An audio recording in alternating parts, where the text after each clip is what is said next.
You know, when Jean Chretien was our prime minister, there was basically no dictatorship he wouldn't hang out with. In fact, you might recall that the whole spray peck scandal at the University of British Columbia, where Chretien's staff directed the RCMP to pepper spray nonviolent protesters, that was to appease Suharto, the Indonesian strongman who didn't like seeing protesters. I mean, Chretien just loved third world tough guys. In fact, mere weeks after he stepped down as prime minister, Chretien went to lobby in communist China. It's just amazing.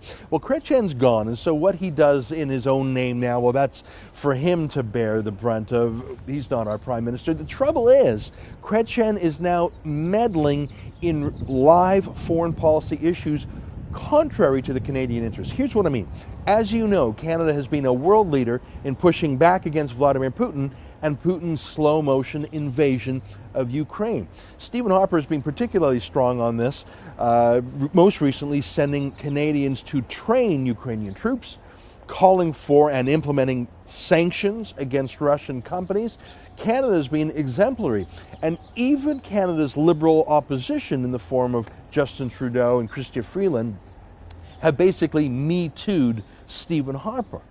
But despite this, Jean Chretien has reached out to Vladimir Putin in the friendliest of ways. They recently had a meeting in Moscow, and here is how a spokesman for the Russian embassy described just how close Chretien and Putin were becoming. Let me quote. He said, and I'm quoting the secretary of the Russian embassy, "During the meeting, Mr. Chretien and Mr. Putin exchanged views on international issues. The meeting was held in a very warm atmosphere and constructive manner." That's according to Kirill Kalinin of the Russian embassy. They're becoming chummy, so chummy, in fact, that Jean Chretien invited Vladimir Putin to send an emissary to a meeting that Chretien is co-chairing in Wales. Why is Jean Chretien doing this? Why is he warming up, defrosting our relations with Russia? I don't know. I don't know what client he may be working for. I don't know what his own ideological agenda is, but I do know this. It's contrary to pretty much the unanimous political views in Parliament.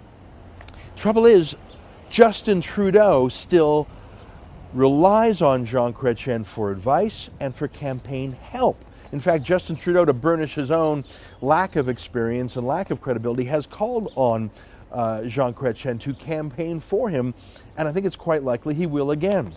I think Justin Trudeau has to draw a bright line between himself and his laudable support for Stephen Harper's anti-Putin position and Jean Chretien. What Chretien does as a lobbyist may be embarrassing, but it's only embarrassing to him.